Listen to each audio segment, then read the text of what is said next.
Good evening, everybody. Welcome to another edition of the Press Pros Monday Huddle. I recognize that guy across from me, but I don't recognize the music. It is not Willie Nelson's Turn Out the Lights, the Party's Over.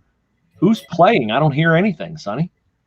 It's a little Orange Blossom Special by James Last. Oh, okay. Very good. Well, it's not coming through very well, so we'll just press right on and proceed. We appreciate everybody joining us tonight on Facebook, on the PressProsMagazine.com site, on Twitter, on Periscope. We're going to talk about Fort Loramie and the state baseball tournament.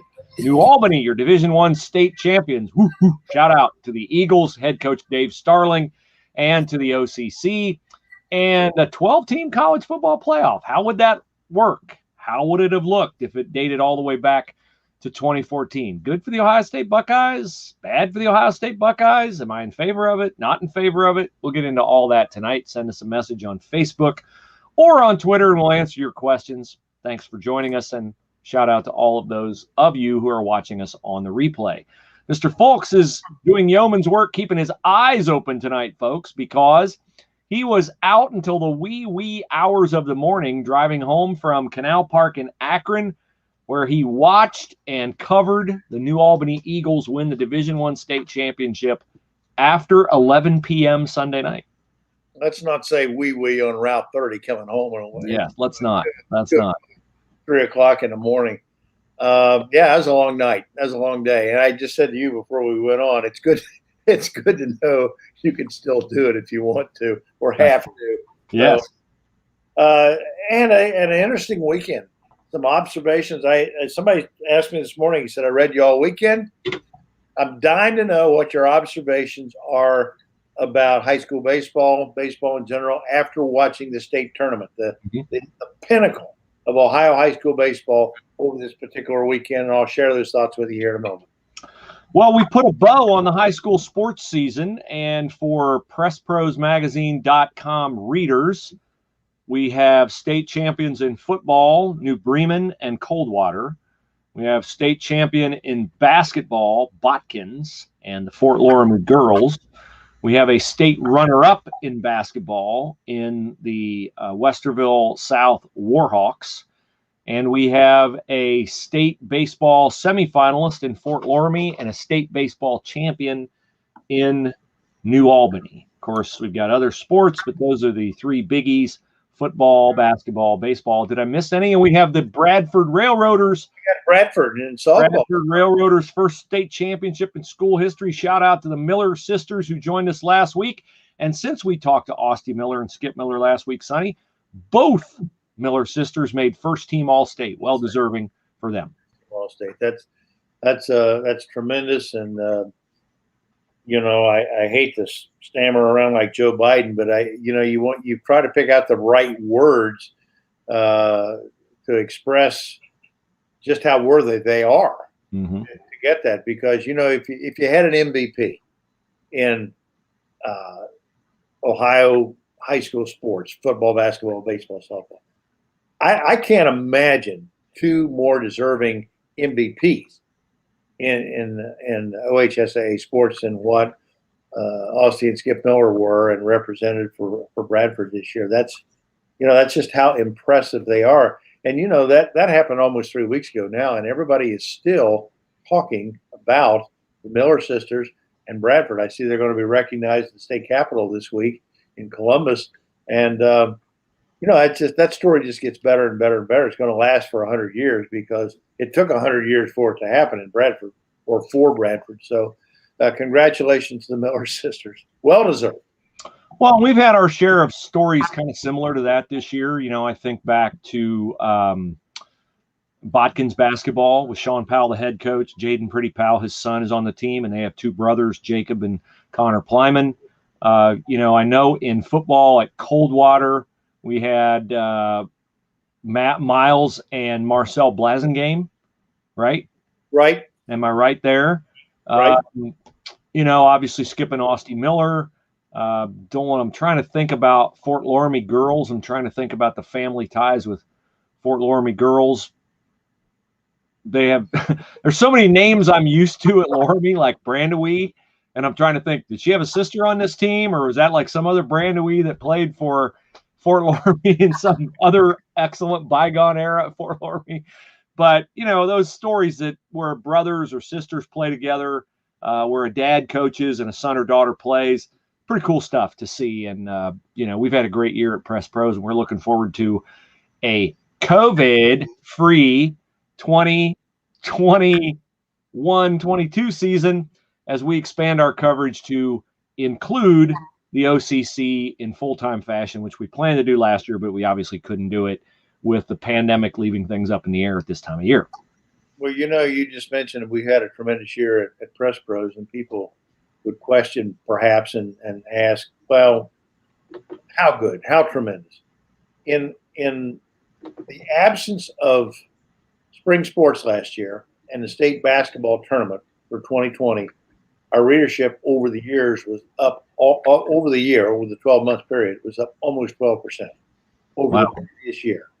And with no spring sports, no high school basketball tournament for boys and girls, no softball tournament, no baseball tournament in the spring, and yet our readership was up almost 12% over that 12-month period. And so that's a testimony to the fact that we're doing something right. We're doing what people want and what they want to read, what they want to look forward to, the anticipation of being there every day. And again, I couldn't be more thankful for the OHSAA and their staff. A lot of new faces there that haven't been there in the past. And, of course, the Akron Rubber Ducks at Canal Park. Their staff was so helpful this weekend. It was hot. I don't know if you've ever been to that park, but I have been, yes. It's a beautiful place. Very beautiful park. But when you get down there, there's no parking. It's a tough place to kind of wedge your way into, and you can drive right by it and think you're driving past a hardware store. It doesn't look like a baseball park. Yeah. They were so accommodating and made the job a lot easier, and it just makes the year that much better. You talk about a great year, but you can't do it without cooperation of people like those.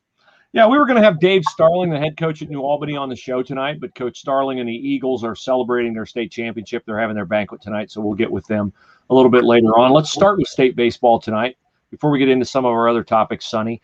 And Fort Laramie, we thought the Redskins had a really good chance to win the Division IV title. A really, really close game with Warren JFK, and they just ran into a really hot pitcher, a really talented pitcher, a kid we'd seen before in the D7 state championship game against New Bremen.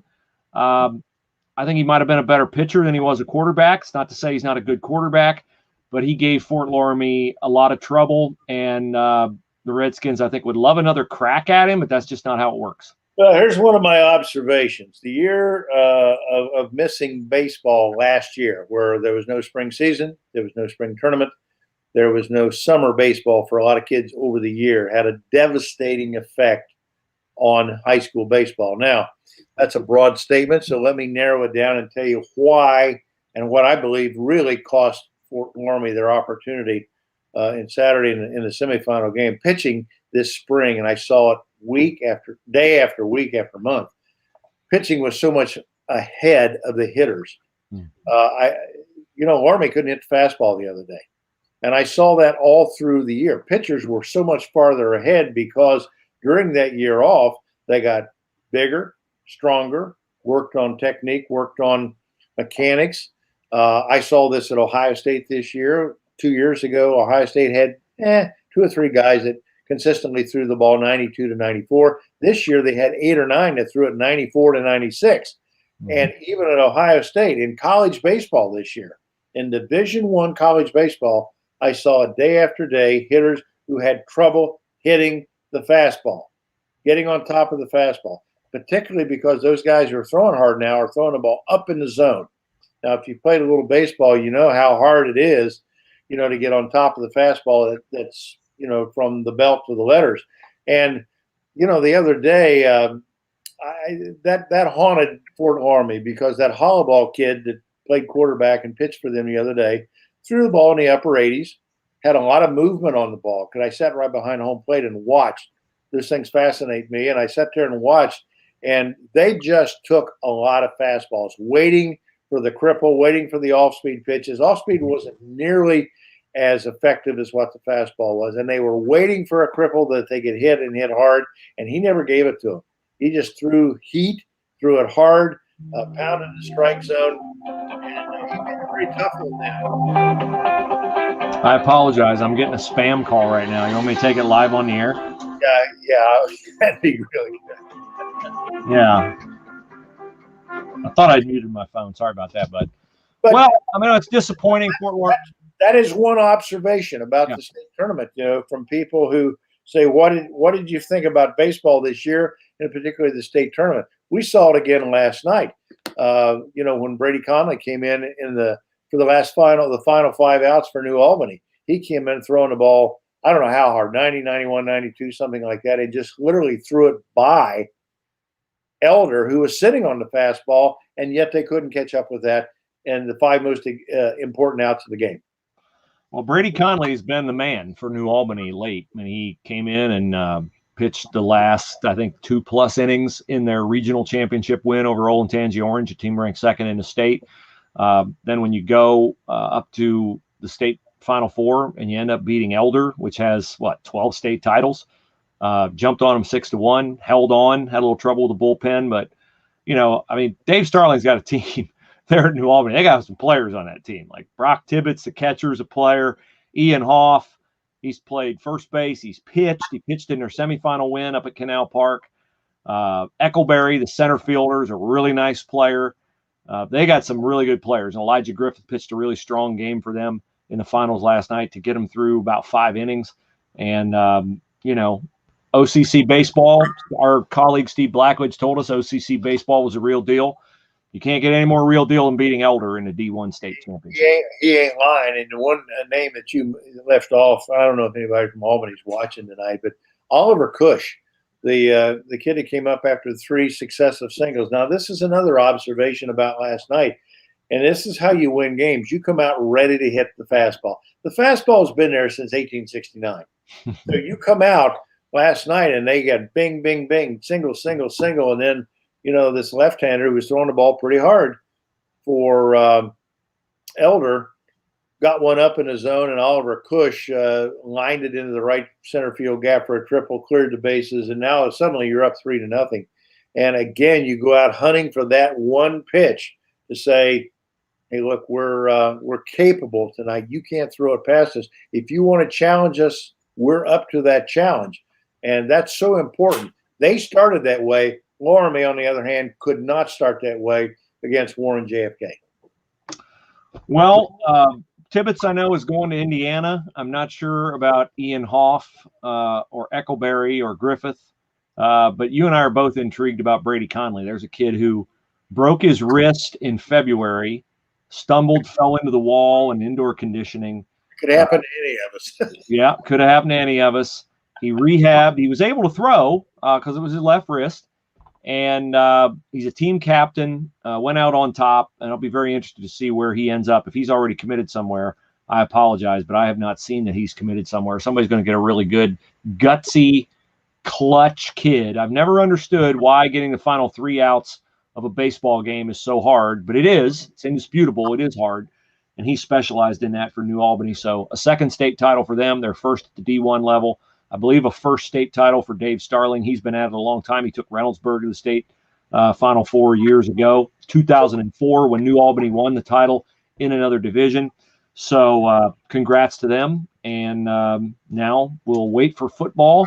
And I'm excited for football season, Sonny. I'm going to enjoy my summer, but I'm excited for football season. Well, the other observation I had was that throughout the weekend, you got a pretty good idea of the lack of depth off the bench because, again, a lot of these teams just don't have as many players behind that starting 8 in the field as what they used to have.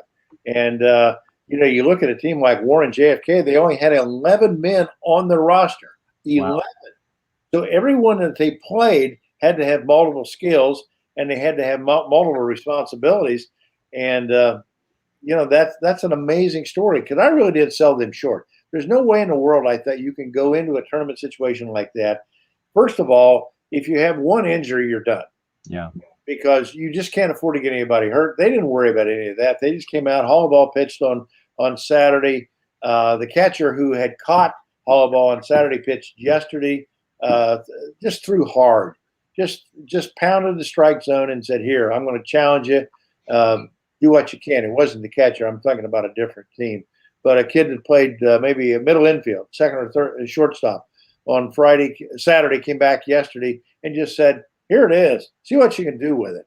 And we're here, and why go home early? And they were really impressive, even with those 11 guys. You look over the bench, and there's nobody there except coaches. Not one player over there except some kid that was picking up helmets and bats. So that's the most improbable state champion I've been going to the state tournament for 25 years. That's the most improbable state champion I've ever seen. All right, well, let's transition into a little college sports, and then we'll get to some Reader Speaks and let people have the rest of their Monday evening back. We appreciate those of you who are watching us on Facebook, on Twitter, on the PressProsMagazine.com site. You can always watch the replay on our social media platforms. Thank our sponsors for supporting Press Pros coverage. 12-team college football playoff. I can't tell if they're serious about this or if they're floating 12 teams so that nobody will react when they actually land on 8. I hate this idea 1,000 different ways. I think it is an absolute money grab. I think it will make the season a lot less exciting to watch in the final weeks of the season because there won't be, if you lose this game, you're out kind of a mentality. I think you're going to see 9-3 teams in the college football playoff. They have no business being in there. I think you're going to see teams not schedule tough intersectional games in September because if you're not going to win your league championship, you want to be one of the 6 highest ranked teams that's not a champion. So why would you imperil that by playing an Oklahoma, a Texas, if you're a Big Ten team, an Ohio State, USC? And last year, if the 12-team playoff had been in effect, Ohio State would have gotten a bye. They would have played the winner of Indiana, Texas A&M. Was anybody pining away to go travel to Orlando, Florida, and watch Ohio State play Indiana a second time? You're going to see a lot of years where teams end up playing the exact same team in the playoff a week after they already played them in their conference championship game or played them late in the regular season. You could see teams play in the playoff for the 3rd time in a season. I think it's going to be an absolute naked money grab, and I hate it. Not unlike the naked money grab with the OHSAA and the 16-team regions. Yeah. I mean, in principle, you're talking about the same thing. It's about we need cash. We need more games. We need more teams. We need more ticket sales. Please bail us out. And now, in the case of the OHSAA, that's true. But in the case of college football, it's not true. You know, one thing that people don't ever admit to is we know that there are millions of people in the United States that are just football geeks. Like I am about baseball. There's people out there that are just that passionate about football. However, there's just as many people out there who watch the current format that aren't that geeky about football, but they watch anyway because there's 4 teams. There's intrigue. They're the 4 pinnacle teams in college football. I'm not sure those people are going to care when there's 12. As you say, if you have Coastal Carolina playing Evansville in this somehow, if that ever worked out, who cares? Right? Yeah, I mean, I don't like to quote Mark Cuban, but in this case, he said something on another topic that makes sense. He said, you know, pigs get fat, hogs get slaughtered. And you have a tendency to dilute your product. People already have a hard enough time remembering who the 2 teams in the college football playoff were who lost and didn't play in the title game. Yeah, that's true. That's true. And by so, the way, you didn't make that up. That's not original. Yeah, well, I wouldn't give an Indiana guy credit for anything original. But I just hate the idea. I think it's awful. Now, would Ohio State get in every year? Of course. Yeah. They would have been in the playoff every single year since 2014. And so I get it why Ohio State fans like it. And I get if people want to hold up the case of 2015 and say, well, they got beat by Michigan State late in the year, and they had Joey Bosa, and they had Ezekiel Elliott, and they had all these guys, and they were probably the best team in the country. Okay, but you know what? You lost on your home field to Michigan State with a backup quarterback playing for Michigan State. You got to rise to the occasion and win that game if you want in the college football playoff.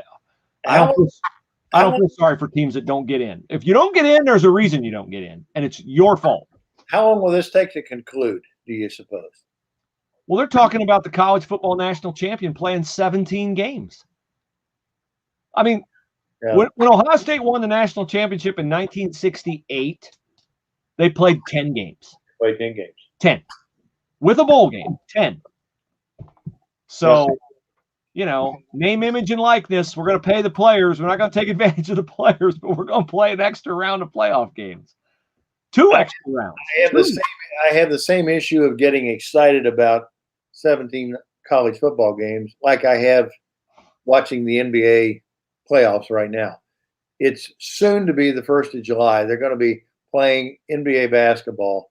And seriously, I got done with basketball the 24th of March. Yeah, I'm with you 100% on that. All right, before we get out of here tonight, let's go through a couple of our reader comments. You can always email us. What is it? readerspeaks@presspros.com.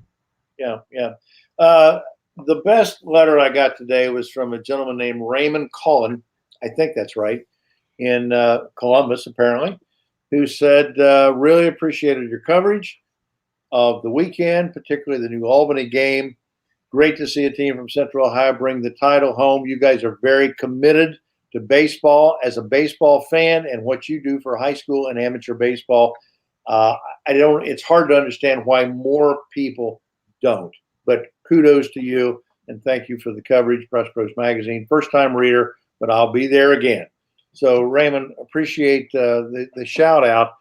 And all I can say is that, again, I think, first of all, you have to appreciate the fact that those kids, and I'm going to include softball since we were talking about Austin and Skip Miller, they work just as hard for that 6-week window of competition that they get. Not a 10-week, not a 12-week, not a 14-week in the case of basketball. Those kids, on average, get about 6 weeks before the tournament draw to play high school baseball and or softball. So, but, you have to understand that they work out, they train, they play all summer for that all year, just like football and basketball do. So in my particular mindset, I have an appreciation for that because I think they get the bad end of the straw where the OHSAA, and I would say that if Doug Ute was sitting here right now. I wrote a column a couple of weeks ago, and people got some fired up about the fact that baseball is a non-revenue sport. Somebody said, hey, it's a big drain on our athletic budget, and we don't have money already, and you're talking about playing baseball in the summer and spending money on busing and personnel, to administrative personnel, and people to be there because you have to have people at game sites. Well, you know what? If we're doing this for kids, you need to do it for all the kids. You can't do it for the select few that play football and basketball that bring in $40,000, $50,000 a year for the bottom line of your budget. Some of those kids that play baseball play football and basketball too, and I can't tell you, you may not believe, but how many of them tell me that are great football players that say, if I had my way, I'd play baseball.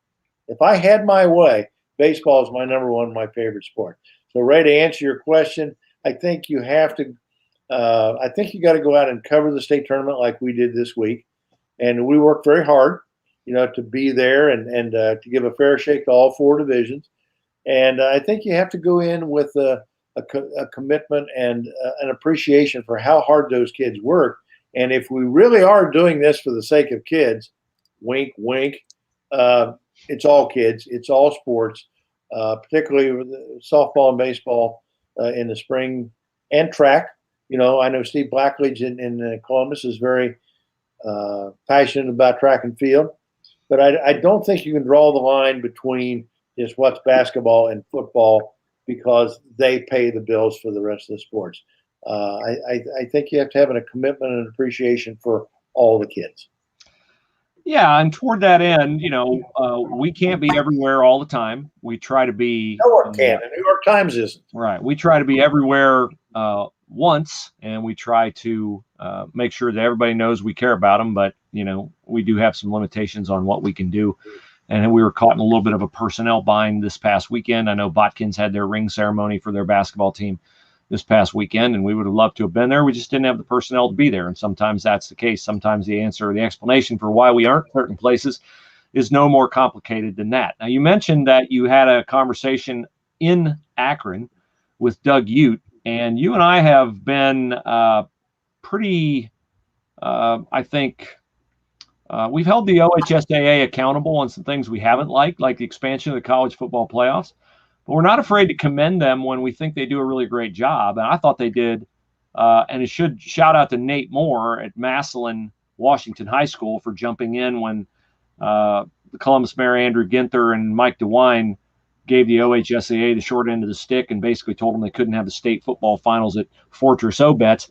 Nate Moore offered Paul Brown Tiger Stadium, and that may turn out to be one of the great adjustments on the fly of all time, because it sounds to us like the state football finals will be returning to Paul Brown Tiger Stadium this year. That would give the Canton-Akron area both baseball and football. And we know, because we've reported it and we've talked about it extensively, the state basketball tournament will be at University of Dayton Arena for boys and girls for the next 3 years. I like the venues. I don't think Ohio State prioritizes it. I don't think their venues fit except for baseball. And so I applaud the OHSAA for rewarding Stark County and for rewarding Dayton with those state tournaments. Well, and Doug said to me just yesterday, he said there will be an announcement forthcoming in the upcoming days, and I mean a few days, about the future of where the football tournament will be held. Now, wink, wink, it's going to be in Stark County. I can't see it ever going back to Ohio State because it's expensive.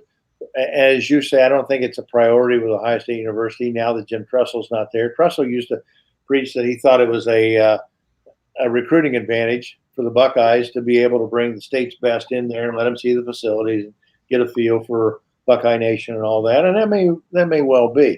That was not Urban Meyer's priority, though. And that's because he wasn't recruiting very many Ohio kids.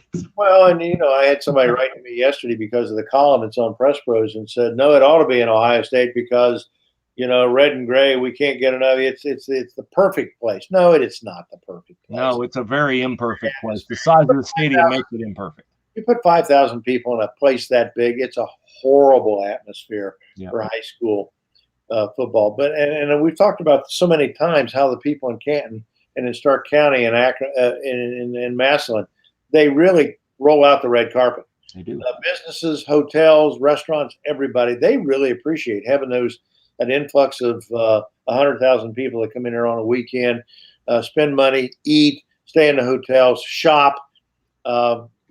If they want it, they go out of their way to make it easy for you to come in and work and enjoy the experience. And that's where it really ought to be. So I'm sure that was the impetus behind his statement yesterday that within a few days we're going to make a statement about the long-term future of the state football finals. And I'm sure it's going to go back to either Massillon or Canton. I don't know. Somebody corrected me online today and said, hey, it's going to be in Tom Benson Stadium. Not necessarily.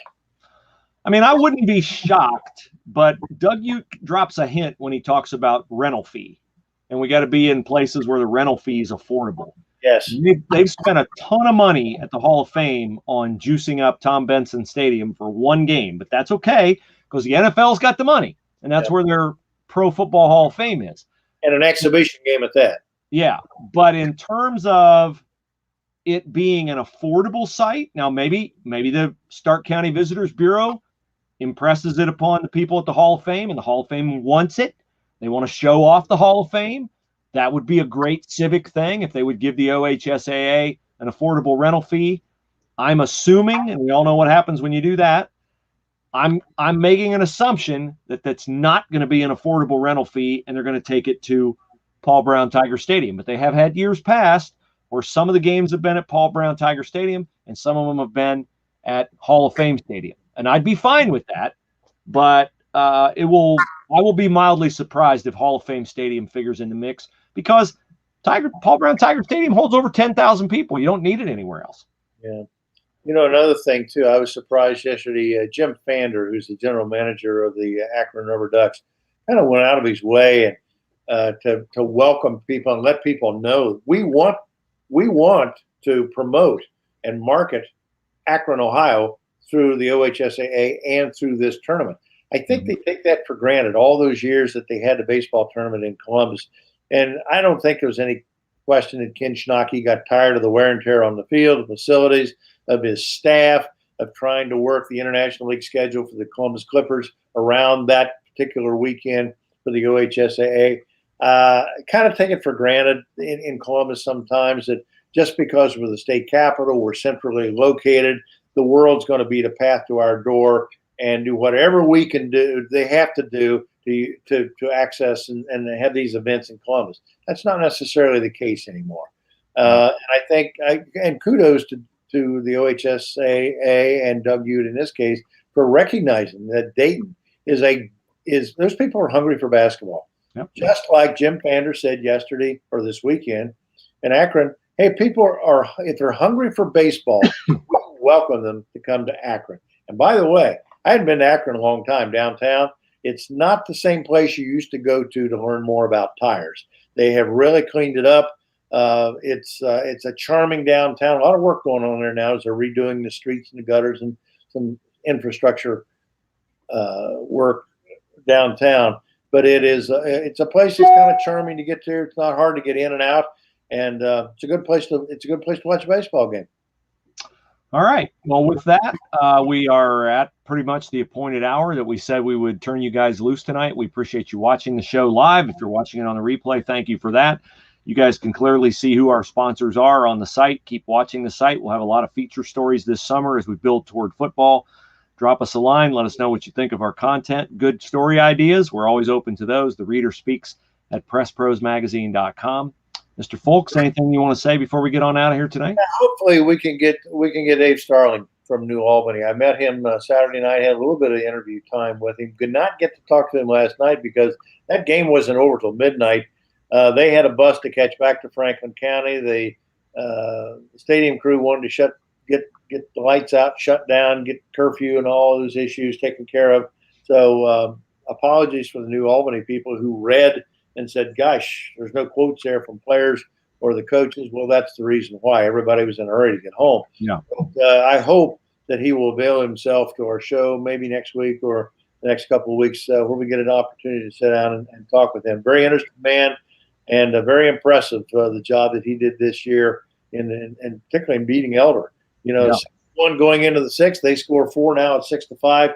You have to go to your third option in the bullpen, and he had the faith and confidence in his kid to get it done, and they did. Well, he saved his hammer for the end, and Brady Conley got it done for him. Yep. So, yeah, I communicated with Coach Starling a little bit today. They just had their banquet tonight, or he would have joined us. He actually offered to join us in the aftermath of their banquet, and I said, no, I don't want you hurrying out of that. Sit around, enjoy it. This is the crowning achievement of your career. Enjoy every congratulatory conversation. Don't short shrift your parents. Don't short shrift your kids. And by the way, those New Albany kids, wow, are they impressive bunch of young men to talk to. So thank you to Coach Starling. But we'll catch him next week, and we appreciate everybody watching. Congrats to Fort Laramie. Great year for the Redskins. And we will see you all either on the site or on the Press Pros Monday Huddle. With that, have a very good evening. Go to bed. Time to go to bed. Time to go to bed.